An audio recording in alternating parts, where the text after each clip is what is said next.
Baik, Assalamualaikum warahmatullahi wabarakatuh. Perkenalkan, nama saya Saditya Firangga, NIM saya 20203115, kelas D Informatika. Saya akan menjelaskan tugas dari pertemuan 9 dan 10, yaitu people learning dan pemrosesan vektor, dan pertemuan 11 dan 12 pengantaran sistem multiprosesor. Yang pertama, saya akan menjelaskan pengertian people learning. People learning adalah teknik pemecahan atau pembagian sub pekerjaan atau tugas menjadi beberapa sub-sub tugas dan mengeksekusi sub-sub tugas tersebut secara paralel dalam unit-unit multi-hardware atau segmen-segmen. Konsep atau teknik people learning pada sistem komputer dapat diimplementasikan pada berbagai tingkat level.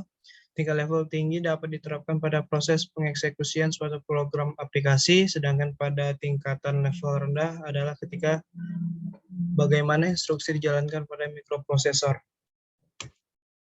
Pipeline. Pipeline adalah suatu cara yang digunakan untuk melakukan sejumlah kerja secara bersama, tetapi dalam tahap yang berbeda, yang dialirkan secara kontinu pada unit prosesor. Dengan cara ini, maka unit pemrosesan selalu bekerja. Selanjutnya, contoh teknik people learning pada kehidupan sehari-hari. Pembuatan bodi lama proses 10 jam, pengecetan lama proses 10 jam, perakitan engine lama proses 10 jam, test drive lama proses 10 jam. Secara fungsional, pipeline dapat diklasifikasikan menjadi 3 kelompok pokok. Yang pertama yaitu people learning aritmatika, yang kedua instruksi, dan prosesor yang ketiga. Ramoti dan Lee tahun 1977 mengajukan 3 skema untuk mengklasifikasikan pipeline menurut konfigurasi dan strategi kendalinya, unifungsi atau multifungsi, dan skala atau vektor. Selanjutnya, pipeline unit aritmatik. Pengembangan pipeline aritmatik dapat dilihat dari perkalian binary U-Cycnet, operasi shift, dan penambahan menjadi tahapan pemrosesan dalam pengali pipeline. Pengalian bilangan biner dengan 2n adalah sama dengan menggeser ke kiri sebesar n bit dan menyisipkan 0 pada sebelah kanannya. Selanjutnya, pipeline unit instruction. Tujuan pipeline instruksi adalah untuk memaksimalkan kecepatan mengalirnya instruksi, jumlah event yang dapat mengurangi kecepatan instruksi dalam mengalir melalui pipeline. Di antaranya yaitu yang pertama, unit fungsional harus dapat bekerja sama dengan unit instruksi. Yang kedua, inter-instruction dependence atau ketergantungan antar instruksi. Yang ketiga, yaitu unit instruksi harus secara logis menjalankan beberapa instruksi secara urut. Proses vektor. Proses vektor atau proses array adalah CPU yang mengimplementasikan set instruksi, mengandung instruksi yang beroperasi pada array satu dimensi. Dari data yang disebut vektor, hal ini berbeda dengan prosesor skalar, yang instruksinya beroperasi pada item data tunggal. Meskipun prosesor Intel dan Xeon mereka dirancang awal sebagai skalar, model baru berisi peningkatan jumlah instruksi vektor khusus seperti yang disediakan oleh Advanced Vector Extension yang ditetapkan. Selanjutnya, sebuah prosesor vektor atau prosesor array. Unit prosesor utama atau CPU yang mengimplementasikan file set instruksi mengandung instruksi yang beroperasi array satu dimensi data yang dipanggil vektor. Dibandingkan dengan prosesor skalar yang instruksinya beroperasi pada item data tunggal, proses vektor dapat sangat meningkatkan kinerja pada beban kerja tertentu, khususnya simulasi numerik dan tugas serupa. Mesin vektor muncul pada awal 1970-an dan mendominasi superkomputer desain melalui 1970-an hingga 1990-an, terutama berbagai Cray platform. Penurunan cepat di rasio harga kinerja konvensional mikroprosesor bisa menyebabkan kematian superkomputer vektor ini akhir 1990. Pada 2016, kebanyakan CPU komoditas menerapkan arsitektur fitur itu SIMD in. Selanjutnya, contoh penerapan pemrosesan paralel. Pada 2016, kebanyakan CPU komoditas menerapkan arsitektur fitur itu. SMD, instruksi untuk bentuk pemrosesan vektor pada beberapa kumpulan data atau vektorisasi.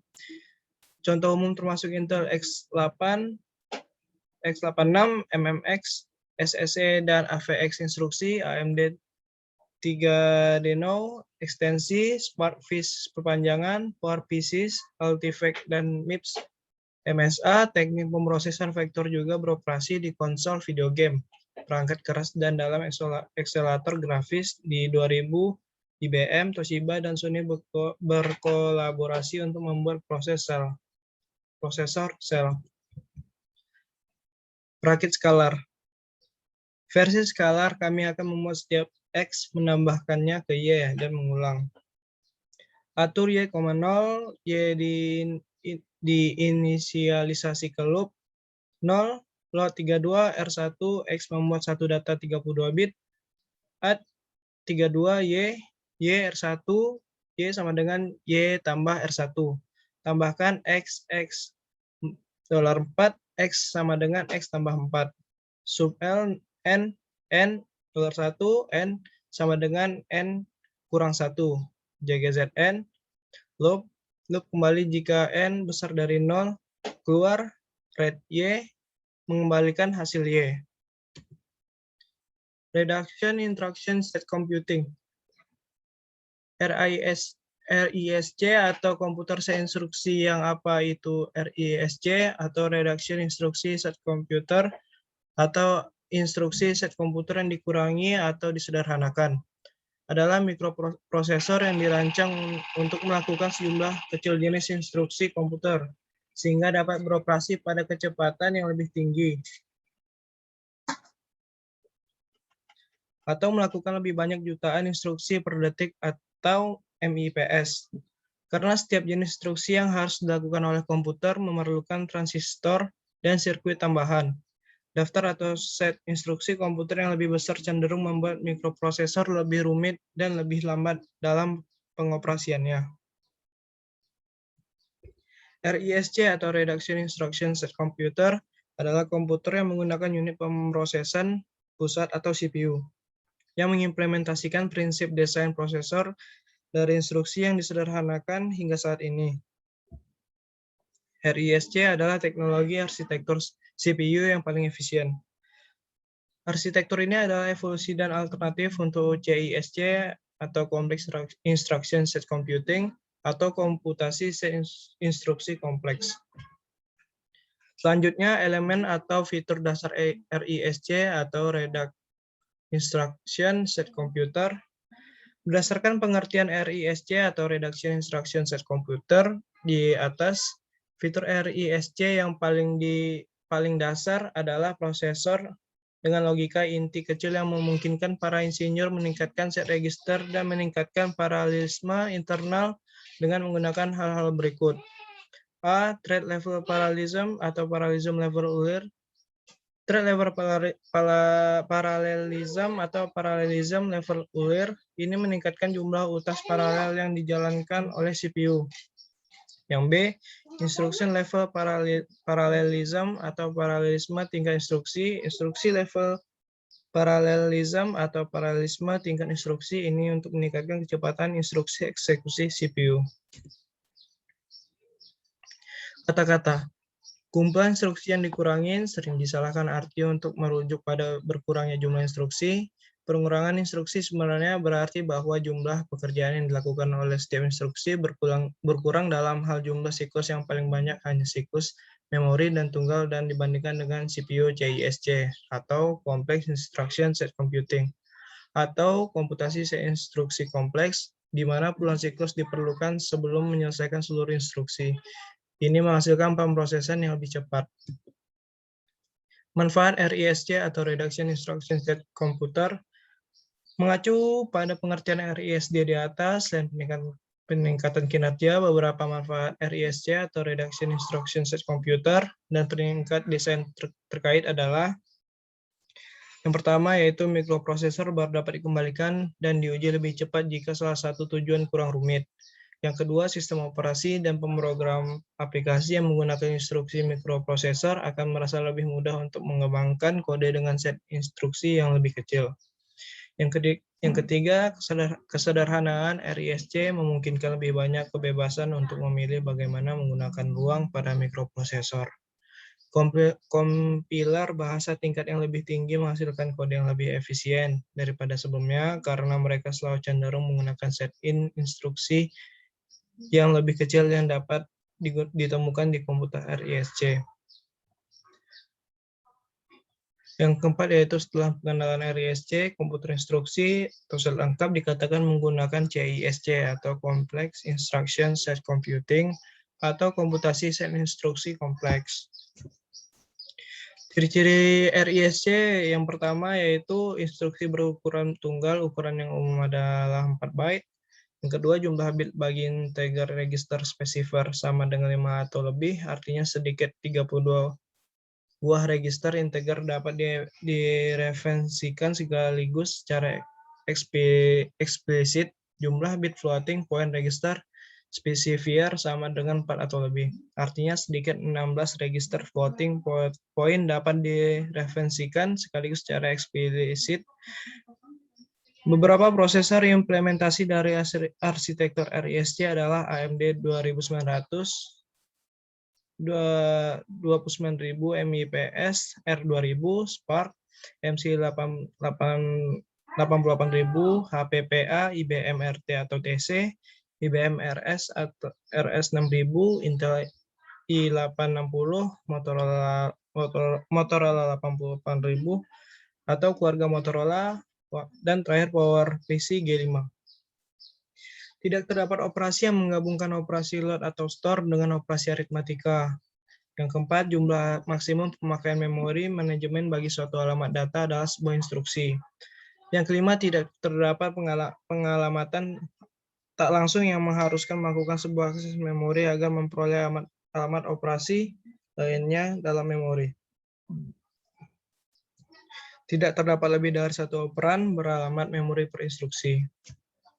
Ciri-ciri CISC. Hanya 3, yaitu yang pertama, banyak terdapat perintah bahasa mesin, 2, jumlah instruksi banyak, 3, instruksi lebih kompleks. Proses pipelining pada RISC. Pipelining adalah prosesor baru untuk arsitektur superkalar komputasi. Ini didasarkan pada yang mudah dan pipeline yang biasa, struktur yang dapat mendukung beberapa ALU untuk lebih efisien dalam pengiriman dari bagian beberapa instruksi. Daftar nilai arus yang berputar di sekitar pipa dibuat oleh dependensi data lokal selama operasi normal. Kontrol sirkuit tidak berada pada jalur yang kritis dan kinerja hanya dibatasi oleh data harga. Operasi mengalir dengan interval waktu sendiri. Ide utama dari pipeline prosesor yang berputar adalah sirkular uniarah mengalir dari memori register oleh pusat waktu logika dan proses secara paralel dari operasi ALU dan proses pipelining pada RISC, yaitu A. Mengambil instruksi dan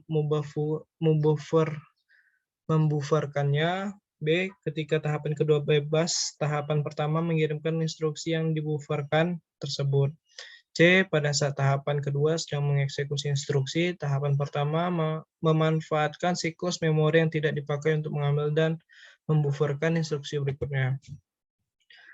Optimalisasi pipelining. Percabangan yang dikenal delay ada 2, yaitu tidak akan ada efeknya sampai suatu eksekusi instruksi selesai. Instruksi percabangan ini akhirnya mengalami delay. Pemrosesan paralel. Komputasi 2 atau lebih tugas pada waktu bersamaan dengan tujuan untuk mempersingkat waktu penyelesaian tugas-tugas tersebut dengan cara mengoptimalkan resource pada sistem komputer yang ada untuk mencapai tujuan yang sama. Arsitektur komputer paralel adalah sekumpulan elemen pemroses atau processing element yang bekerja sama dalam menyelesaikan sebuah masalah besar. Untuk digunakan perangkat lunak pendukung yang bisa disebut middleware yang berperan mengatur distribusi antar titik dalam satu mesin paralel. Klasifikasi arsitektur komputer paralel. Klasifikasi Feng. Se Yunfeng Tahun 1972 menyarankan mengklasifikasikan arsitektur komputer atau tingkatan paralelisme, mereka tingkat paralelisme atau degree of parallelism, diwakili oleh pasangan (NM) di mana NM merupakan panjang word dan M adalah panjang irisan bit. Pasangan ini diklasifikasikan menjadi 4 kelompok sebagai berikut. 1. Jika N sama dengan 1 dan M sama dengan I, maka tidak terjadi paralelisme. Word dan bit diproses satu persatu. Waktu hal ini disebut sebagai word serial atau bit serial atau WSBS. Kedua, jika N lebih besar 1 dan M sama dengan 1, maka paralelisme itu disebut sebagai word paralel atau bit serial atau WPBS. Dalam hal ini, semua N irisan bit diproses satu persatu waktu persatuan waktu. 3. Paralelisme word serial atau bit paralel atau WSBP terjadi jika N sama dengan 1 dan M lebih besar 1. Dengan demikian sejumlah N word diproses satu persatuan waktu tetapi sejumlah M bit dan masing-masing word diproses secara paralel. Kategori terakhir disebut sebagai word paralel atau bit paralel atau WPBP dan merupakan suatu paralelisme di mana N lebih besar 1 dan N lebih besar 1. Dalam hal ini sejumlah NM bit diproses secara bersamaan. Komputer sekuensial berdasarkan klasifikasi Flynn adalah kelompok komputer SISD hanya mempunyai satu unit pengendali untuk menentukan instruksi yang akan dieksekusi. Berdasarkan klasifikasi Flynn, komputer paralel termasuk kelompok SIMD atau MIMD. Komputer paralel mempunyai lebih dari satu unit proses dalam sebuah komputer yang sama. Hal yang membuat suatu komputer dengan banyak prosesor disebut sebagai komputer paralel adalah bahwa seluruh prosesor tersebut dapat beroperasi secara simultan. Jika tiap-tiap prosesor dapat mengerjakan 1 juta operasi tiap detik, maka 10 prosesor dapat mengerjakan 10 juta operasi tiap detik. 100 prosesor akan dapat mengerjakan 100 juta operasi setiap detiknya. Paradigma komputer paralel. Paradigma komputer paralel sinkronous. Pada komputer paralel yang termasuk dalam kategori ini, terdapat koordinasi yang mengatur beberapa operasi untuk dapat berjalan bersama sedemikian hingga tidak ada ketergantungan antar operasi paralelisme. Yang termasuk dalam kategori ini adalah vektor atau array parallelism, SIMD, dan systolic parallelism. Systolic paralel komputer adalah multiprosesor di mana data distribusikan dan dipompa dari memori ke suatu array prosesor sebelum kembali ke memori. Paradigma komputer paralel memori processing element, memori model komputasi tradisional atau SISD. Quinn tahun 94, model komputasi systolic array. Paradigma komputer paralel asinkronous. Pada komputer paralel yang termasuk dalam kategori asinkronous, masing-masing prosesor dapat diberi tugas atau menjalankan operasi berbeda, dan masing-masing prosesor melaksanakan operasi tersebut secara sendiri-sendiri tanpa perlu koordinasi. Paradigma yang juga termasuk dalam kategori ini adalah MIMD, dan reduksi. Paradigma reduksi adalah paradigma yang berpijak pada konsep graf reduksi program, dan dengan model reduksi diekspresikan sebagai graf alur data komputasi berlangsung dengan cara mereduksi graf dan program berhenti jika graf akhirnya hanya mempunyai satu simpul. Paradigma komputer paralel Michael J. Quinn. Quinn membedakan paralelisme ke dalam dua jenis, paralelism dan kontrol paralelism. Penerapan operasi yang sama secara simultan terhadap elemen-elemen dari kumpulan data. Kontrol paralelism, penerapan operasi-operasi berbeda terhadap elemen-elemen data yang berbeda secara bersamaan. Pada kontrol paralelism dapat terjadi aliran data antar proses-proses dan kemungkinan terjadi aliran data yang kompleks atau rumit. Pipeline merupakan satu khusus dari kontrol paralelism di mana aliran data membentuk jalur yang sederhana. Yang pertemuan 11 dan 12 yaitu pengantaran sistem multiprosesor. Saya akan menjelaskan pertemuan 11 dan 12 pengantaran sistem multiprosesor, yaitu jenis sistem multiprosesor. Ada 9, yaitu sistem multiprosesor yang digabungkan secara longgar, yang digabungkan dengan erat, homogen, heterogen, memori bersama, memori tradistribusi, memori seragam atau UMA, sistem sisi UMA, sistem hybrid, memori sistem bersama untuk data global, dan memori lokal untuk data lokal. Perbedaan jenis-jenis multiprosesor. Ada 2 jenis multiprocessing, symmetric multiprocessing dan asymmetric multiprocessing. Sistem multiprocessing memiliki lebih dari satu prosesor dan mereka dapat menjalankan banyak proses secara bersamaan. Dalam symmetric multiprocessing, prosesor berbagai memori yang sama. Dalam asymmetric multiprocessing, ada satu prosesor utama yang mengontrol struktur data sistem. Perbedaan utama antara symmetric dan asymmetric multiprocessing adalah bahwa dalam asymmetric multiprocessing, semua prosesor dalam sistem menjalankan tugas di OS. Tapi dalam asymmetric multiprocessing, hanya proses utama yang menjalankan tugas di OS. Pengertian symmetric multiprocessing. Systematic multiprocessing adalah proses di mana semua prosesor menjalankan tugas dalam sistem operasi. Ia tidak memiliki hubungan master-slave seperti multiprosesor asimetris. Semua prosesor di sini berkomunikasi menggunakan memori bersama. Prosesor mulai menjalankan proses dari antrian siap pakai. Setiap prosesor juga dapat memiliki antrian pribadi untuk proses yang siap untuk dieksekusi. Harus dijaga oleh penjadwal bahwa tidak ada 2 prosesor yang menjalankan proses yang sama. Symmetric multiprocessing memiliki load balancing yang tepat, toleransi kesalahan yang lebih baik, dan juga mengurangi kemungkinan buat bottleneck CPU. Ini rumit karena memori dibagi di antara semua prosesor. Dalam symmetric multiprocessing, kegagalan prosesor menghasilkan kapasitas komputasi yang berkurang. Definisi asymmetric multiprocessing. Asymmetric multiprocessing memiliki hubungan master-slave di antara prosesor. Ada satu prosesor utama yang mengontrol sisa prosesor budak. Master membagikan proses untuk slave prosesor, atau mereka mungkin memiliki beberapa tugas yang telah ditetapkan untuk dilakukan.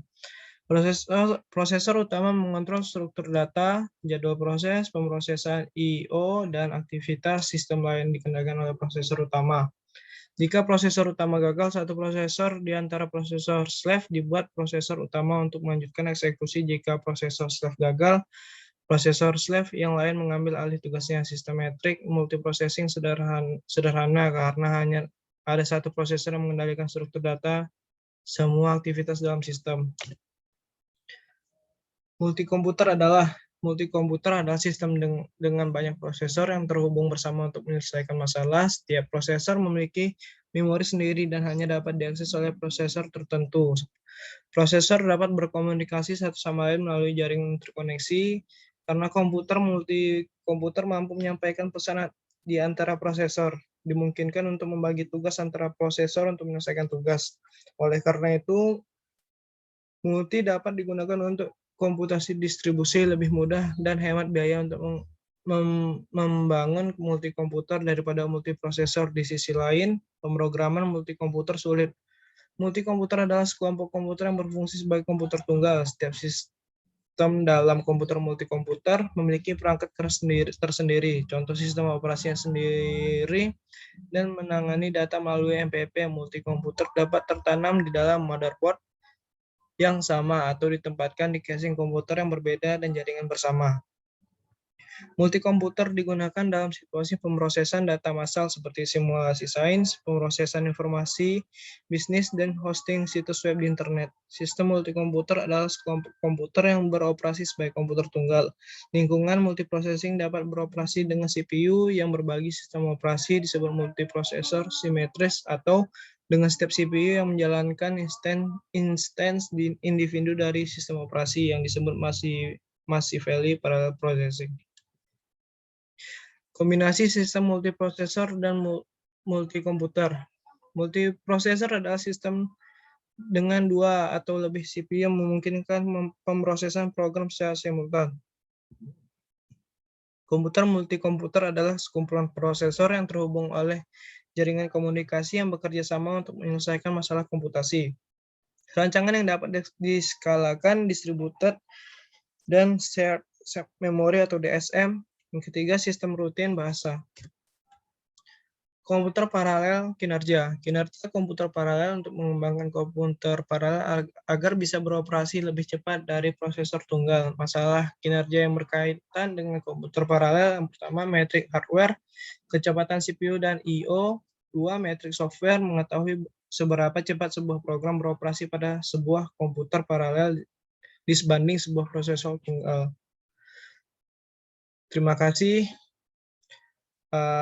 atas perhatiannya. Jika ada kesalahan kata, berbicara, dan pembuatan yang kurang, saya mohon maaf. Saya tutup dengan ucapan alhamdulillah. Terima kasih. Assalamualaikum warahmatullahi wabarakatuh.